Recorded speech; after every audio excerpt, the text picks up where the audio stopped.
بسم اللہ الرحمن الرحیم الحمد للہ رب العالمین والصلاة والسلام علی اشرف المرسلین نبینا و سیدنا محمد وعلی آلہ و اصحابہ اجمعین۔ ناظرین السلام علیکم۔ پروگرام موضوعات قرآن حاضر خدمت ہے اور ہماری آج کی گفتگو کا موضوع ہے شفاعت۔ شفاعت کا لفظی مطلب ہے کسی کی سفارش کرنا تاکہ اس کا کوئی جائز کام ہو جائے یا نقصان سے بچ جائے۔ اور قیامت کے دن جو شفاعت ہوگی اس کی حکمت یہ بیان کی گئی ہے کہ جو شفاعت کرنے والا ہے اس کا رتبہ بلند کیا جائے تمام مخلوق کے سامنے، اور جس کی شفاعت کی جا رہی ہے اس کی مغفرت کی جائے یا اس کے درجات بلند کیے جائیں۔ شفاعت یا سفارش دو قسم کی ہوتی ہے، ایک دنیا میں ہوتی ہے، دوسری قیامت میں ہوگی، اور دونوں سفارشوں کے بارے میں قرآن مجید میں ہمیں احکام ملتے ہیں۔ دنیا میں جو سفارش ہے اس کے حوالے سے اللہ تعالیٰ فرماتے ہیں من یشفع شفاعۃ حسنۃ یکن لہ نصیب منہا ومن یشفع شفاعۃ سیئۃ یکن لہ کفل منہا، کہ جو شخص بھی جائز سفارش کرے گا، یعنی کسی کے جائز کام کے لیے سفارش کرے گا تو اسے اس کا اجر ملے گا، اور اگر کوئی شخص کسی کی ناجائز سفارش کرے گا، یعنی کسی کام کا، کسی منصب کا، کسی فائدے کا وہ حقدار نہیں ہے اور آپ اس کی سفارش کر رہے ہیں، تو آپ اس کی غلط سفارش کر رہے ہیں، ناجائز سفارش کر رہے ہیں۔ تو اللہ تعالیٰ فرماتا ہے کہ اگر آپ ناجائز سفارش کریں گے کسی کی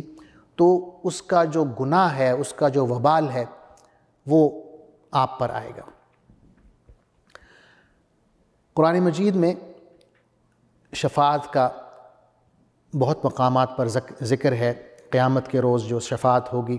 اس کا ذکر ہے، سنت میں اس کا ذکر ہے، اور تمام امت کا اس بات پر اجماع ہے کہ قیامت کے دن شفاعت کا عمل ہوگا۔ انبیاء شفاعت کریں گے، فرشتے شفاعت کریں گے، نیک لوگ، صالحین، شہید، حفاظ قرآن شفاعت کریں گے،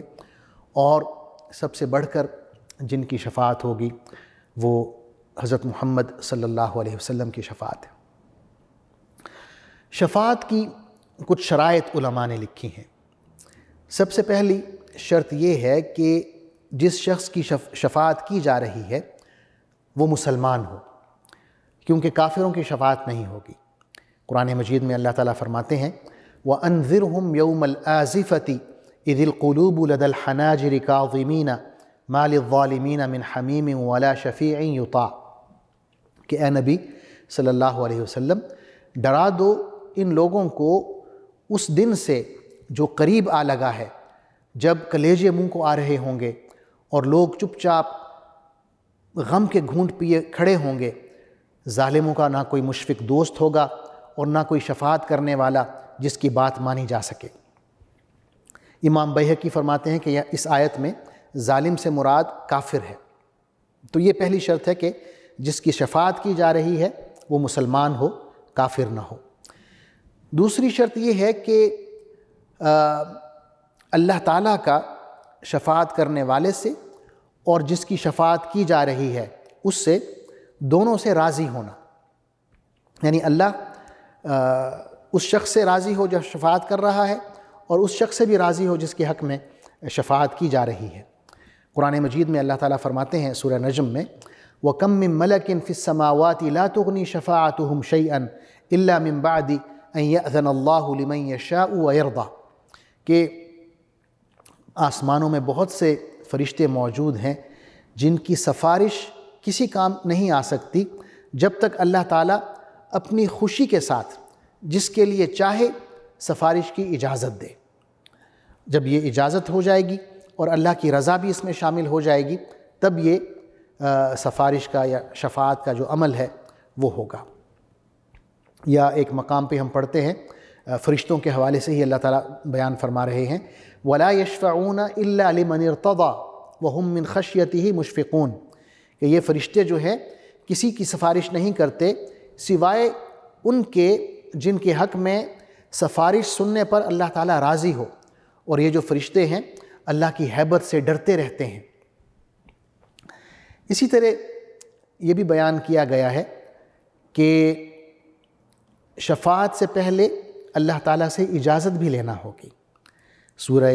بقرہ میں آیت الکرسی کا حصہ ہے، ہم پڑھتے ہیں من ذا الذی یشفع عندہ الا باذنہ، کہ کون ہے جو اس کی جناب میں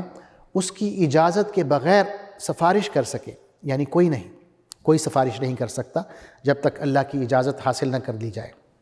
یا سورہ یونس کے شروع میں ہم پڑھتے ہیں ما من شفیع الا من بعد اذنہ، کہ اس کی اجازت کے بغیر کوئی اس کے پاس سفارش کرنے والا نہیں ہے، یعنی کوئی ذات اس قابل نہیں ہے کہ وہ اللہ کی اجازت کے بغیر اللہ کی جناب میں، اللہ کے سامنے کسی کی سفارش کر سکے۔ پھر ناظرین، شفاعت کی قسمیں ہیں، ایک فرشتوں کی شفاعت ہے، انبیاء کی شفاعت ہے، مومنین کی شفاعت ہے، اور یہ سارے جو ہیں قیامت کے دن سفارش کریں گے اور مومنین کے حق میں سفارش کریں گے۔ اللہ تعالیٰ ان کی شفاعت یا ان کی سفارش قبول فرمائے گا۔ صحیح مسلم شریف میں ہم حدیث پڑھتے ہیں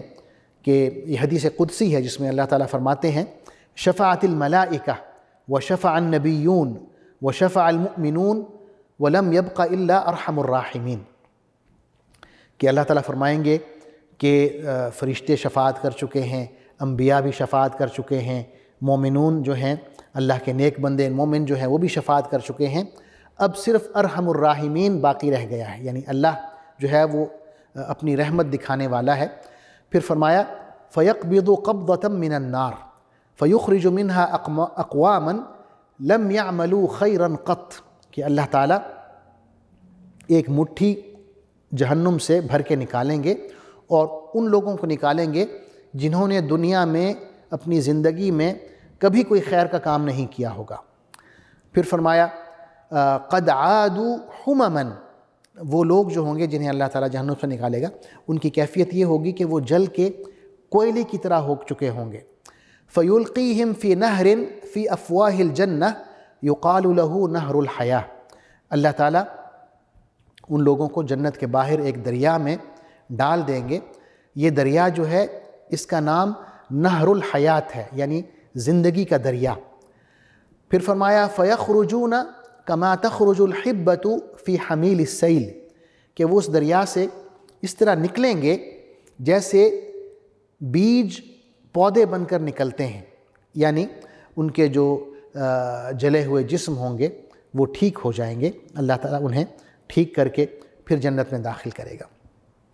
تو یہ پہلی قسم ہے شفاعت کی، جس میں انبیاء اور فرشتے اور نیک لوگ شامل ہیں، اور آخر میں اللہ تعالیٰ نے اپنی رحمت کا مظاہرہ کرنا ہے اور جہنم سے بہت سی مخلوق کو نکال کے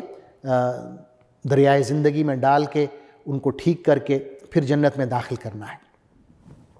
شفاعت کی جو دوسری قسم ہے وہ رسول اللہ صلی اللہ علیہ وسلم کی شفاعت ہے، جو خاص آپ کے لیے ہے،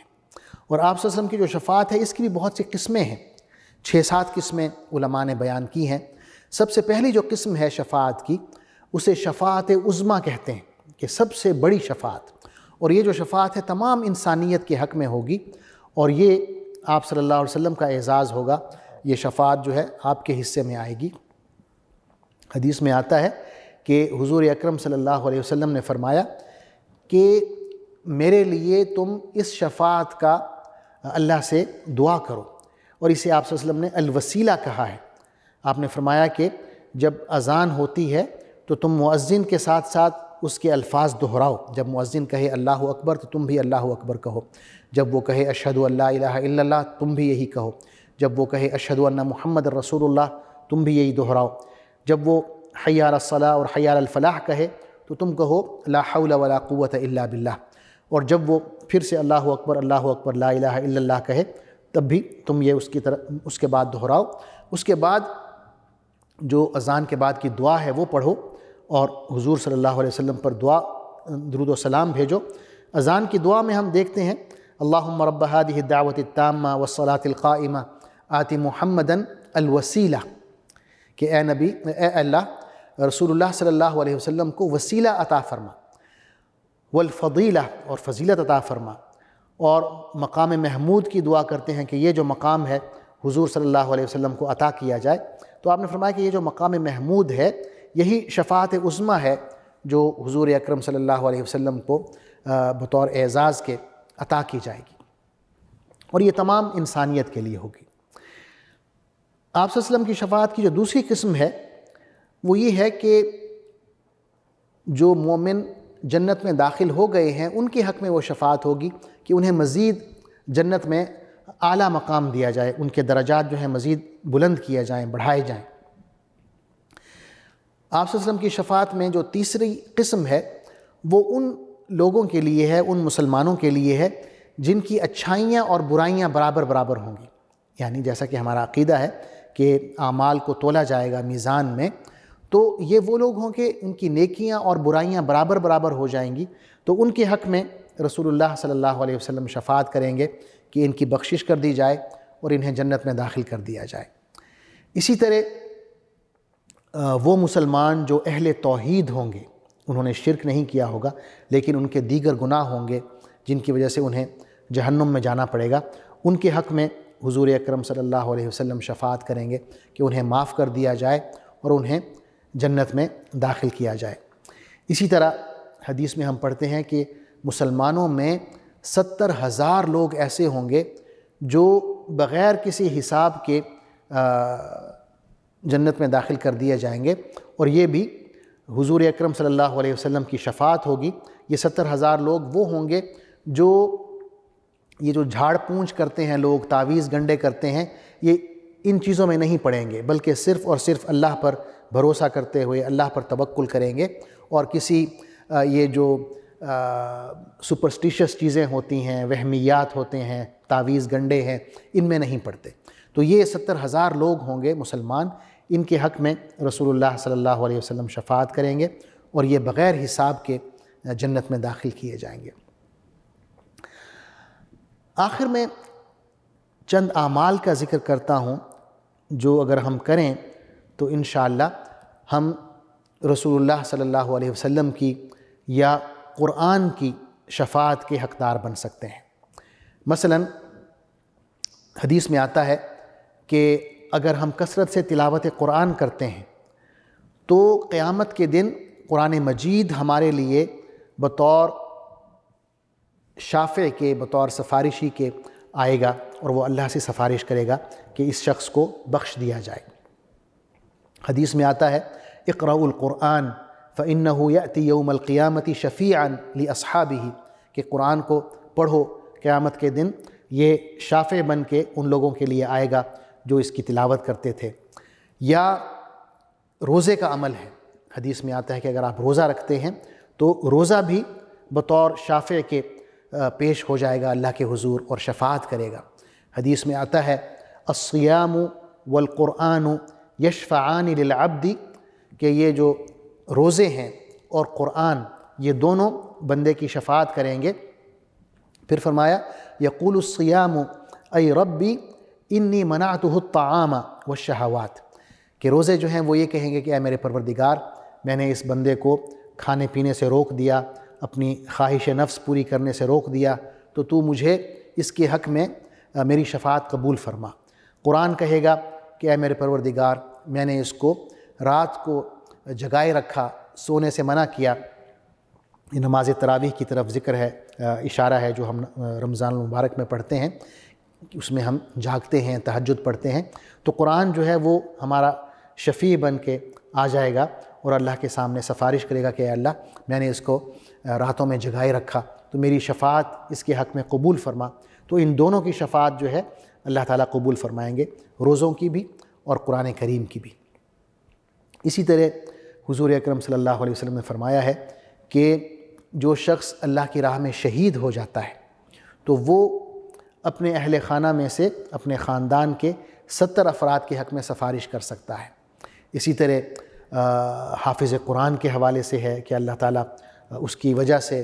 اس کے والدین کو اتنا عظیم تاج پہنائیں گے اور خوبصورت پوشاک عطا کریں گے کہ اس جیسی پوشاک پوری روئے زمین پر نہیں ہوگی، اور وہ جو تاج ہے بہت روشن ہوگا۔ تو یہ شفاعت کے حوالے سے ہمارا عقیدہ ہے، ہمارا ایمان ہے، اور یہ کہ تمام امت اسلامیہ کا اس بات پر اجماع ہے، اور اس کا ذکر قرآن مجید میں بھی ہے، حدیث میں بھی ہے، کہ قیامت کے دن شفاعت کا عمل ہوگا، اور انبیاء بھی شفاعت کریں گے، نیک لوگ بھی شفاعت کریں گے، فرشتے بھی شفاعت کریں گے، اور سب سے بڑی جو شفاعت ہوگی، سب سے بڑا رتبہ اس میدان میں، شفاعت کے میدان میں، حضرت محمد صلی اللہ علیہ وسلم کا ہوگا، یا عبادات کا ہوگا۔ اس میں قرآن کی تلاوت ہے، اس میں روزوں کا ذکر ہے۔ تو اللہ تعالیٰ سے دعا ہے کہ اللہ تعالیٰ ہمیں حقدار بنائے، اس قابل بنائے کہ ہم قرآن کی شفاعت کے اور رسول اللہ صلی اللہ علیہ وسلم کی شفاعت کے قابل بن سکیں۔ آمین۔ آپ کا بہت بہت شکریہ کہ آپ نے وقت نکالا اور میری بات توجہ سے سنی۔ جزاکم اللہ خیراً۔ والسلام علیکم ورحمۃ اللہ وبرکاتہ۔